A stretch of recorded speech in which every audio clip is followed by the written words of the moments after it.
Bueno, estamos en el Museo de Pablo Escobar, aquí en Medellín, con Alejandro García, es el administrador, y nos va a contar un poco de qué se trata este museo.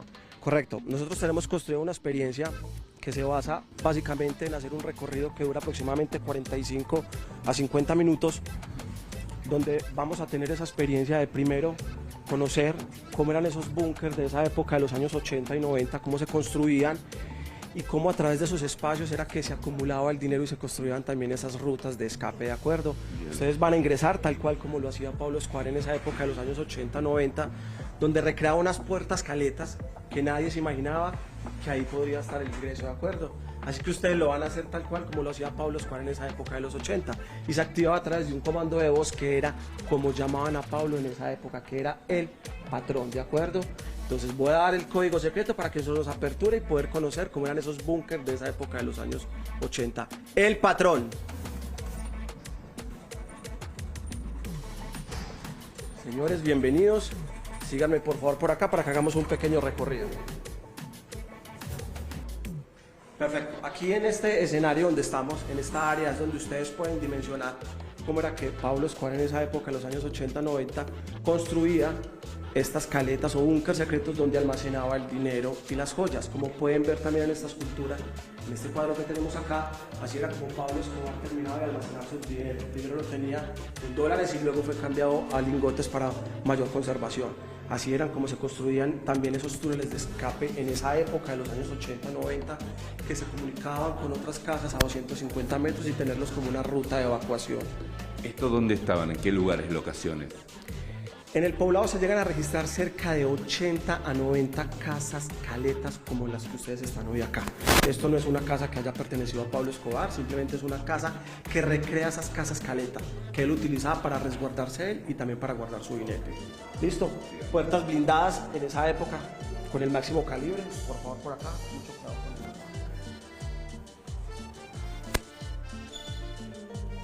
Acá en esta área contamos parte de esa historia que es el vínculo familiar de Pablo Escobar y de Nicolás Escobar, donde si giran hacia allá la cámara por favor pueden ver todo el árbol genealógico del papá de Pablo Escobar, de la esposa de Pablo Escobar y todos sus hermanos, ¿de acuerdo? Y Nicolás Escobar por último, que es el propietario y la voz fiel y activa y viva de este museo, que es el propietario. ¿Listo? Es el sobrino directo. El sobrino mayor de Pablo Escobar, ¿de acuerdo? Acá tenemos unas cajas fuertes que fueron recuperadas, cada una tenía obviamente un lugar donde estaba conservada en esa época, tanto en la finca La Manuela, en la catedral, como en el edificio Mónaco. ¿Listo?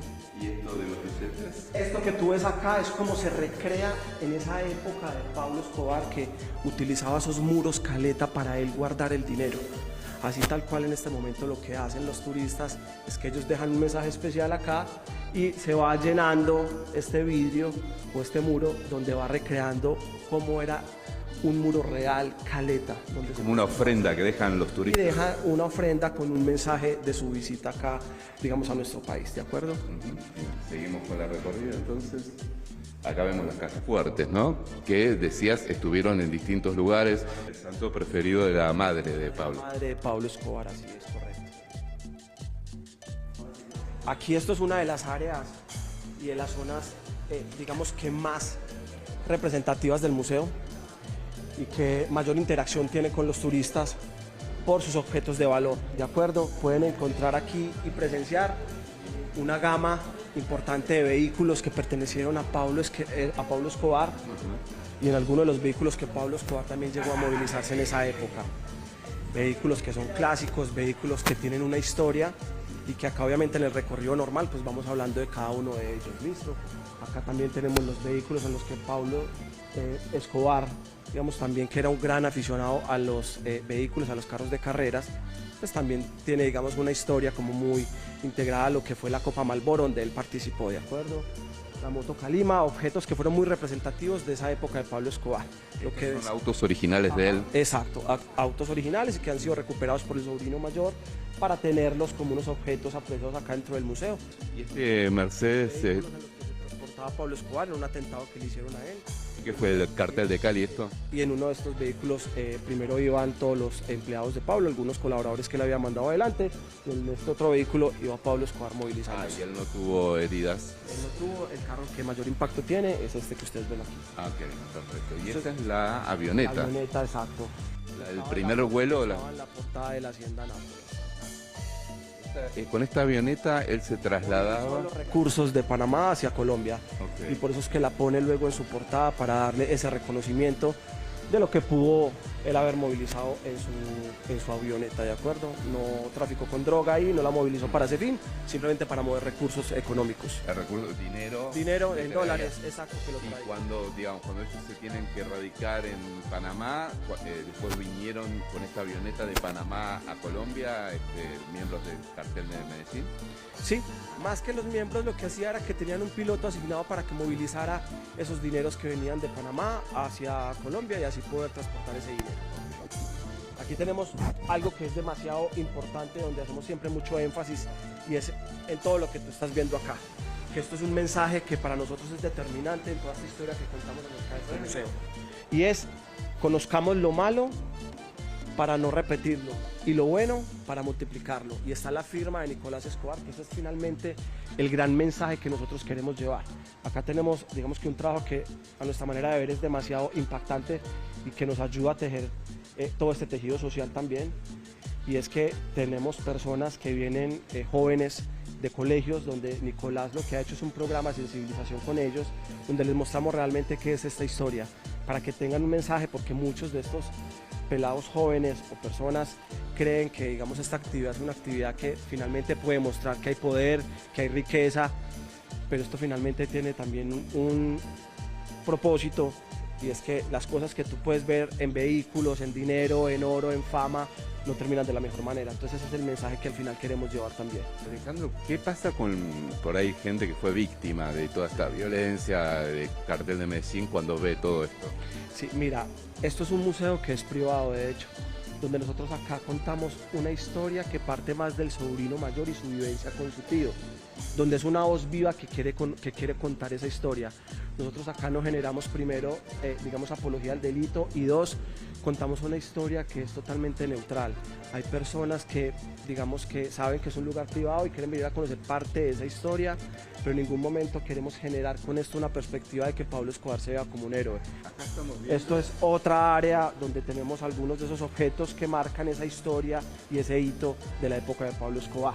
La moto, la Lambreta, donde se transportaba con su primo Gustavo Gaviria, este piano que fue un regalo que primero se utilizó en la inauguración del primer centro comercial en Colombia, que fue el Centro Comercial San Diego, acá en la ciudad de Medellín.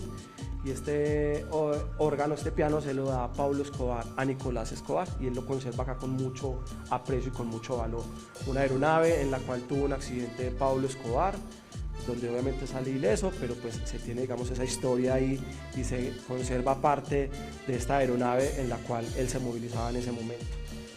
Karaoke que tenían en la catedral, los muebles caleta, donde también se enseña y se muestra cómo era que él en ese momento encaletaba, que encaletaba quiere decir ese término, guardaba el dinero de manera, digamos que creativa, para que no fuera obviamente visible ante los ojos de cualquiera. Todos estos muebles se utilizaban, pero no sabían que por dentro estaban llenos de dólares. Claro, ahora te pregunto, era dólares, no había droga ahí. No, era dólares. Las ruedas simbolizan los primeros cargamentos que Pablo Escobar manda en las ruedas de aviones a Estados Unidos. Estamos de acuerdo, así es. Okay. Así es. Y acá está el imágenes donde puedes ver lo que fue, digamos, todo ese momento en que Pablo estaba haciendo toda su carrera, por así decirlo, diplomática y política, y empieza a hacer toda esta correría por diferentes zonas, donde se centró en una zona que a él le llamó mucho la atención por la pobreza, y donde llega acá a este barrio, y primero lo vi así, donde él decía y genera ese programa de Medellín sin tugurios, y luego convierte todo esto que están viendo aquí en esta gran obra, donde hoy hay más de 6.250 familias censadas que todavía, digamos, se benefician de lo que Pablo Escobar pudo donar. Estuvimos hoy haciendo ese recorrido en el barrio Pablo Escobar, así le dice la gente en realidad. Y lo que nos llamó la atención es que la municipalidad había pintado los murales que tenían la imagen de Pablo Escobar, como tratando de borrar su imagen, ¿no? Así es, digamos que en eso pues también somos respetuosos de lo que realmente el gobierno, las alcaldías locales pues quieran hacer, pero no se puede pretender borrar la imagen simplemente con acercarse donde hay parte de esa historia que sabemos que también tiene, digamos, parte de una historia dolorosa, pero con borrar un mural no está solucionando todo.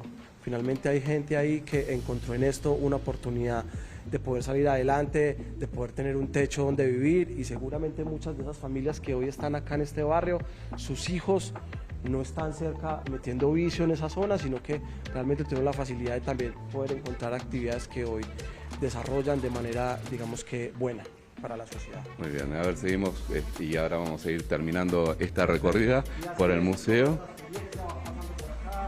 Acá llegamos a otra estación, hay fotos aquí, imágenes. Hay una muy interesante, la de ustedes, cuando Pablo Escobar viene y juega el partido en la catedral. Y cuando él viene acá, por una invitación que le hace Pablo Escobar, luego a la llegada a Argentina le hacen esa entrevista y ahí es donde él expone y da digamos, esa experiencia contada por la persona que lo entrevista a Maradona, y él cuenta cómo le fue llegando a Colombia y visitando a Pablo Escobar en ese partido que jugaron acá. Bueno, y ahí vemos también las embarcaciones, que eran otro de los gustos que se daba a Pablo Escobar, las motos náuticas, digamos, que él solía, hemos visto esa imagen, allí solía utilizarlo, incluso creo que, no sé si en Hacienda Nápoles, ¿no? También la utilizaba esto. En la Hacienda Nápoles hay una de esas motos muy famosas que es la Wet Bike, que fue una película que utilizó James Bond para la película La espía que me amó.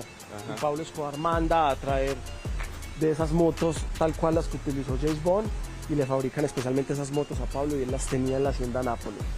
Alejandro, ¿cuánta gente visita el museo por año? Podemos tener más de 10.000, de 15.000 turistas que nos visitan a nosotros en el año. Vienen en diferentes épocas y encuentran aquí obviamente parte de ese atractivo también de una historia que quieren venir a conocer y a consumir como